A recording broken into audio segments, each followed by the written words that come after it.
Chapter 13 Unfortunate Conclusions. With his mouth shut tight and his feet moving as fast as thoughts could make them, Milo ran all the way back to the car. There was great excitement when he arrived as Tock raced happily down the road to greet him. The humbug personally accepted all congratulations from the crowd. "Where is the sound?" someone hastily scribbled on the blackboard, and they all waited anxiously for the reply. Milo caught his breath, picked up the chalk, and explained simply, "It's on the tip of my tongue." Several people excitedly threw their hats into the air, some shouted what would have been a loud hurrah, and the rest pushed the heavy cannon into place. They aimed it directly at the thickest part of the fortress wall and packed it full of gunpowder. Milo stood on tiptoe, leaned over into the cannon's mouth, and parted his lips. The small sound dropped silently to the bottom, and everything was ready. In another moment the fuse was lit and sputtering. "I hope no one gets hurt," thought Milo, and before he had time to think again, an immense cloud of gray and white smoke leaped from the gun, and along with it, so softly that it was hardly heard, came the sound of "but." It flew toward the wall for several seconds in a high, lazy arc, then struck ever so lightly just to the right of the big door. For an instant there was an ominous stillness, quieter and more silent than ever before, as if even the air was holding its breath. And then, almost immediately, there was a blasting, roaring, thundering smash, followed by a crushing, shattering, bursting crash, as every stone in the fortress came toppling to the ground and the vaults burst open, spilling the sounds of history into the wind.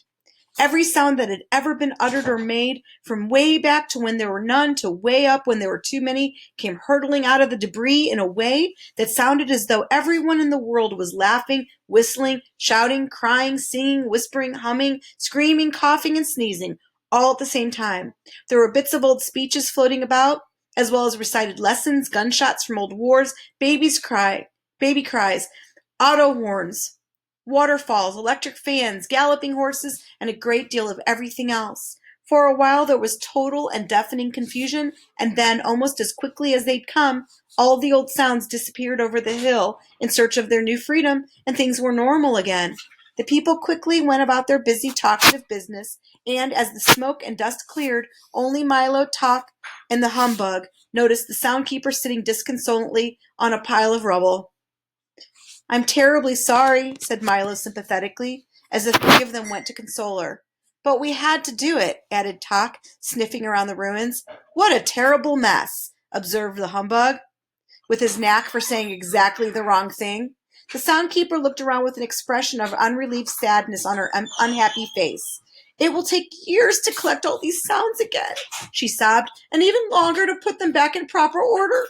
But it's all my fault, for you can't improve sound by having only silence. The problem is to use each at the proper time." As she spoke, the familiar and unmistakable squinch, squanch, squinch, squanch of the Din's heavy footsteps could be heard plodding over the hill, and when he finally appeared he was dragging an incredibly large sack behind him. "Can anyone use these sounds?" he puffed, mopping his forehead. "They all came over the hill at once, and none of them are awful enough for me." The soundkeeper peered into the sack, and there were all the sounds which had burst from the vaults. "How nice of you to return them!" she cried happily. "You and the doctor must come by for an evening of beautiful music when my fortress is repaired."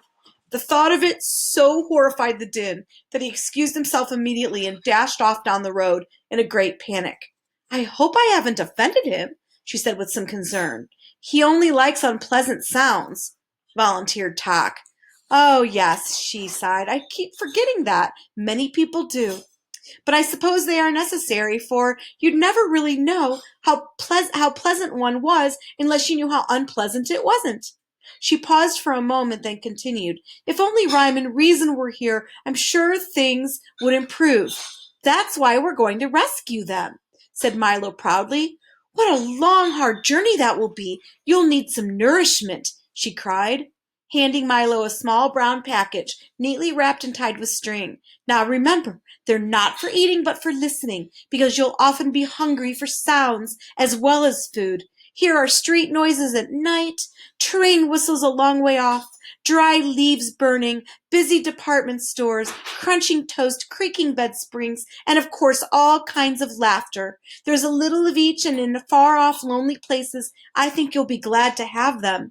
I'm sure we will, replied Milo gratefully. Just take this road to the sea and turn left, she told them. You'll soon be in Digitopolis. And almost before she had finished, they had said goodbye and left the valley behind them. The shoreline was peaceful and flat, and the calm sea bumped it playfully along the sandy beach. In the distance, a beautiful island, covered with palm trees and flowers, beckoned invitingly from the sparkling water. Nothing could possibly go wrong now, cried the humbug happily, and as soon as he said it, he'd leaped from the car as if stuck by a pin and sailed all the way to the little island. And we'll have plenty of time, answered Tok, who hadn't noticed that the bug was missing, and he, too, suddenly leaped into the air and disappeared. It certainly couldn't be a nicer day, agreed Milo, who was too busy looking at the road to see that the others had gone, and in a split second he was gone also. He landed next to Tok and the terrified humbug on the tiny island, which now looked completely different. Instead of palms and flowers, there were only rocks and the twisted stumps of long dead trees. It certainly didn't seem like the same place they had seen from the road. Pardon me, said Milo to the first man who happened by. Can you tell me where I am? Pardon me, replied the man. Can you tell me who I am?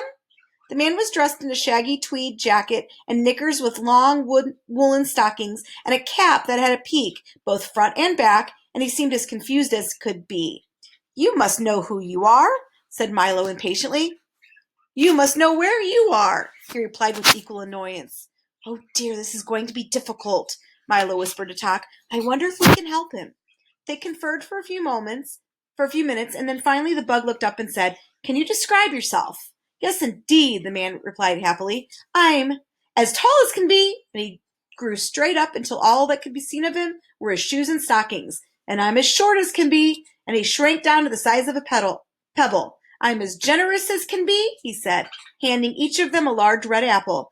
And I'm as selfish as can be, he snarled, grabbing them back again. I'm as strong as can be, he roared, lifting an enormous boulder over his head. And I'm as weak as can be, he gasped, staggering under the weight of his hat.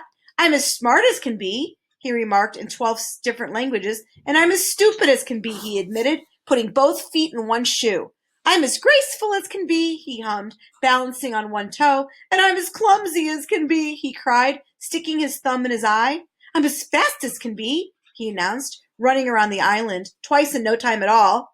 And I'm as slow as can be, he complained, waving goodbye to a snail. Is that of any help to you? Once again they conferred in busy whispers until all three agreed.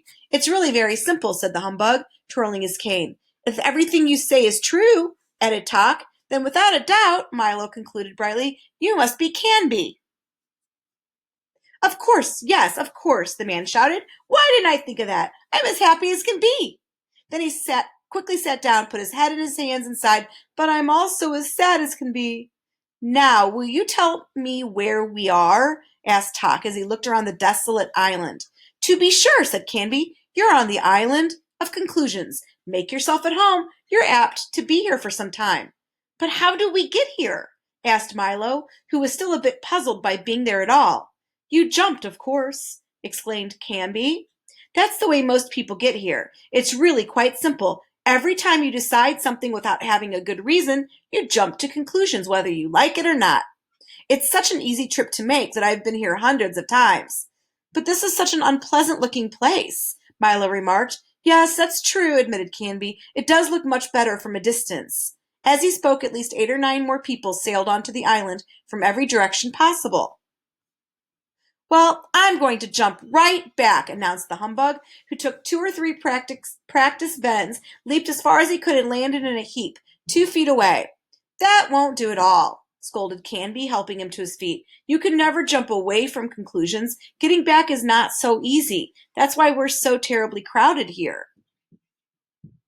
That was certainly the truth, for all along the bleak shore and clustered on the rocks, for as far as anyone could see, were enormous crowds of people, all sadly looking out to sea.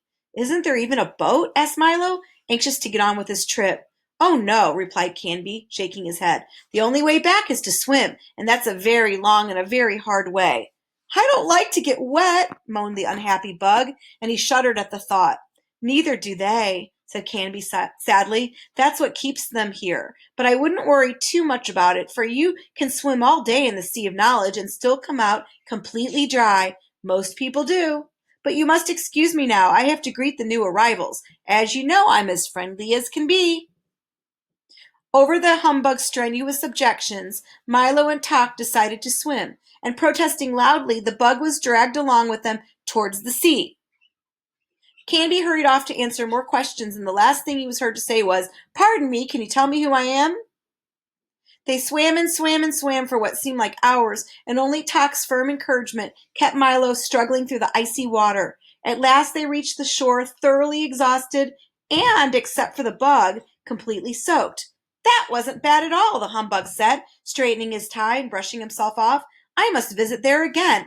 I'm sure you will, gasped Milo, but from now on I'm going to have a very good reason. Before I make up my mind about anything, you can lose too much time jumping to conclusions. The car was just where they'd left it. In a moment they were on their way again, as the road turned away from the sea and began its long climb into the mountains. The warm sun and billowy breezes dried them as they went. I hope we reach Digitopolis soon, said Milo, thinking of the breakfast they hadn't eaten. I wonder how far it is.